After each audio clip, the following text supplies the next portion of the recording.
Good morning, second grade. Today I'm going to do our making meaning lesson, and we are going to read aloud. We're going to hear and discuss a story. We're going to explore how the story's ending concludes the action. We're going to answer questions about key details and important ideas. We're going to use examples from the story to support our thinking, their thinking. We're going to read independently when the story is over for about 20 minutes. And then you're going to listen and see if you can visualize what's going on. Today our story is going to be Chester's Way. Chester's Way is written and illustrated by Kevin Henkes. The story is about two mice who are best friends and what happens when they meet a new mouse who has just moved into the neighborhood. Are you excited? I'm ready. I'm ready to read. Chester's Way. Chester had his own way of doing things. Hello, my name is Chester. I like croquet and peanut butter and making my bed. I bet we all have our ways of doing things.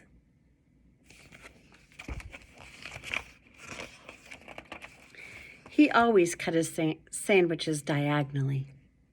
He always got out of bed on the same side, and he never left the house without double knotting his shoes.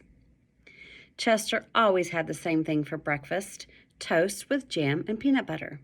And he always carried a miniature first aid kit in his back pocket, just in case. You definitely have a mind of your own, said Chester's mother. That's one way to put it, said Chester's father. And here's the illustrations.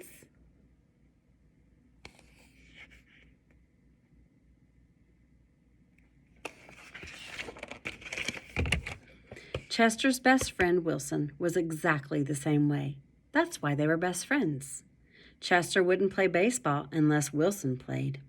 And they never swung at the first pitch or slid head first. Wilson wouldn't ride his bike unless Chester wanted to, and they always used hand signals. If Chester was hungry, Wilson was too, but they rarely ate between meals. Some days I can't tell those two apart, said Wilson's mother. Me either, said Wilson's father. Chester and Wilson, Wilson and Chester, that is the way it was.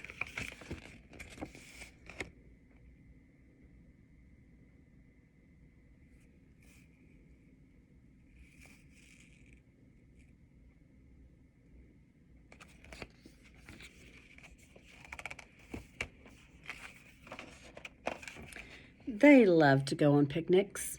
Once, when Wilson accidentally swallowed a watermelon seed and cried because he was afraid that a watermelon plant would grow inside him, Chester swallowed one too. Don't worry, said Chester. Now if you grow a watermelon plant, I'll grow one too. Chester duplicated his Christmas list every year and gave a copy to Wilson because they always wanted the same things anyway. For Halloween, they always dressed as things that went together. Salt and pepper shakers, two mittens on a string, ham and eggs. They really are two peas in a pod, said Chester's mother. Looks like it, said Chester's father.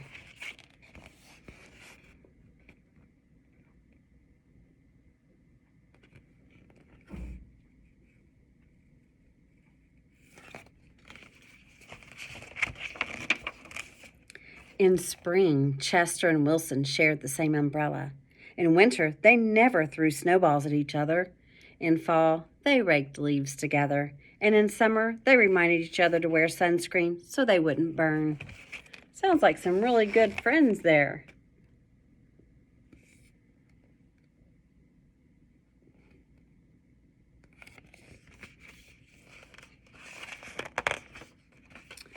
Chester and Wilson, Wilson and Chester. That's the way it was.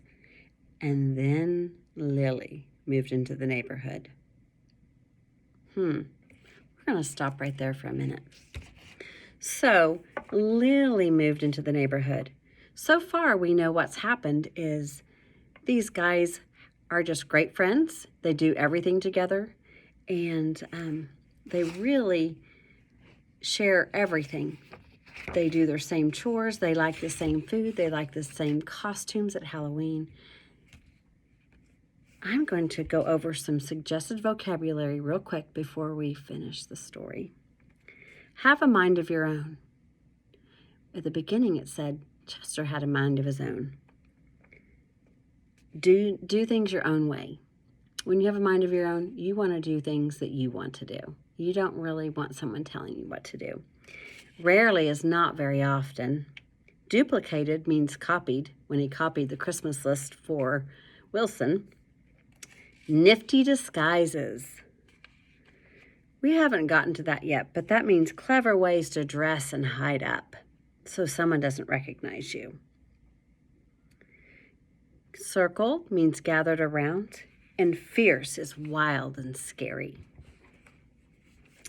So I'm going to go ahead and read the rest of the story for you real quick.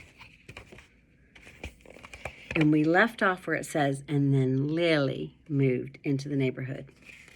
What do you think is going to happen? Do you think she's going to be friends with him? Lily had her own way of doing things. I'm Lily. I'm the queen. I like everything.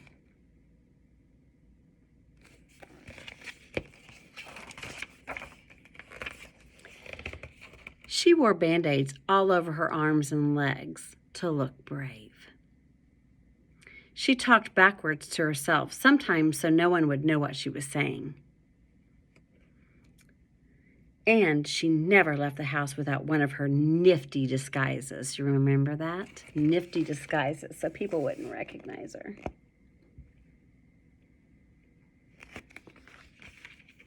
Lily waved at all the cars that passed by, even if she didn't know who was in them.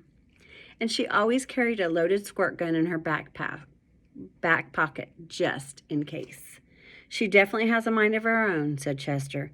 That's one way to put it, said Wilson.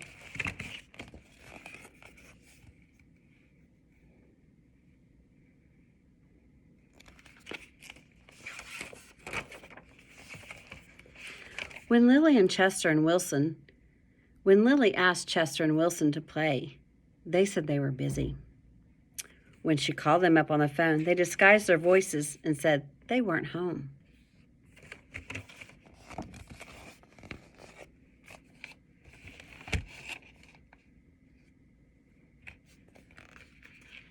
If Lily was walking on one side of the street, Chester and Wilson crossed to the other side and hid. She's something else, said Chester. Looks like it, said Wilson. One day, while Chester and Wilson were practicing their hand signals, some older boys rode by, popping willies. They circled around Chester and Wilson and yelled personal remarks. Chester and Wilson didn't know what to do. Just when they were about to give up hope, a fierce-looking cat with horrible fangs jumped out of the bushes and frightened the older boys away. This is where the older boys were talking bad. And here is when that fierce cat jumped out. Are you who I think you are? Chester asked the cat. Of course, the cat replied.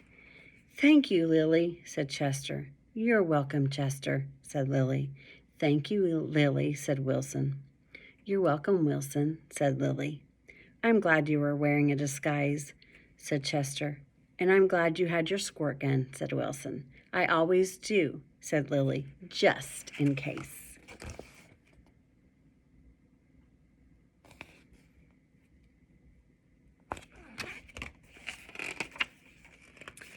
Afterward, Chester invited Lily over for lunch.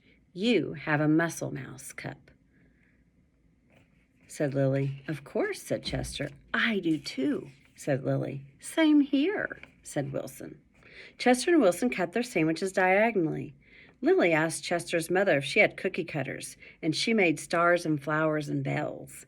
That's neat, said Chester. Wow, said Wilson.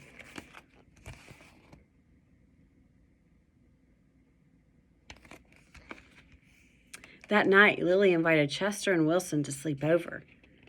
You have a nightlight? Asked Chester. Of course, said Lily. I do too, said Chester. Same here, said Wilson. Chester and Wilson wanted toast with jam and peanut butter for breakfast the next morning. Boring, said Lily. Try this instead. This is good, said Chester. Wow, said Wilson.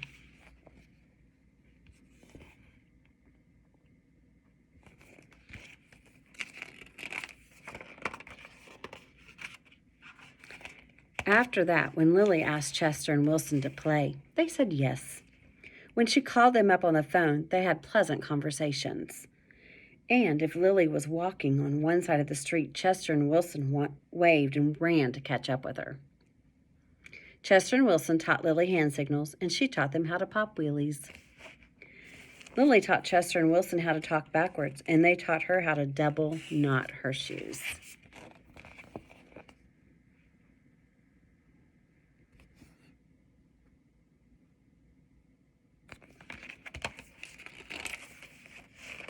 Some days I can't tell those three apart, said Lily's mother. Me either, said Lily's father. Chester and Wilson and Lily. Lily and Wilson and Chester. That's the way it was. For Halloween, they dressed up as the three blind mice. For Christmas, Lily gave Chester and Wilson nifty disguises, and they gave her a box of multicolored shoelaces extra long for double knotting. They loved to go on picnics. When Chester and Wilson told Lily about how they each swallowed a watermelon seed once, Lily swallowed 3 of them. I'll grow a watermelon plant for each of us, she said.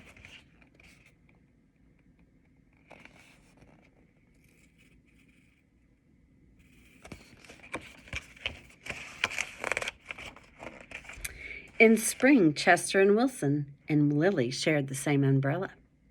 In winter, they never threw snowballs at each other. In fall, they raked leaves together. And in summer, they reminded each other to wear sunscreen so they wouldn't burn. Chester and Wilson and Lily, Lily and Wilson and Chester. That's the way it was. I feel something exciting coming. It's the end of the book. Let's see what it is. And then Victor moved into the neighborhood. Wow, look at that ending.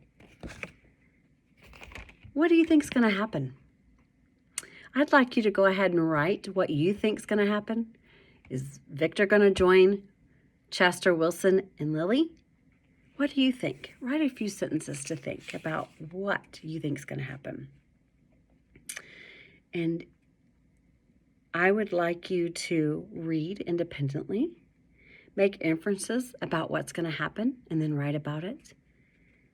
So you just have one writing activity, and it's write what you think is going to, like, infer the ending. And that is our lesson for today, and I will see you tomorrow for the second day. Bye.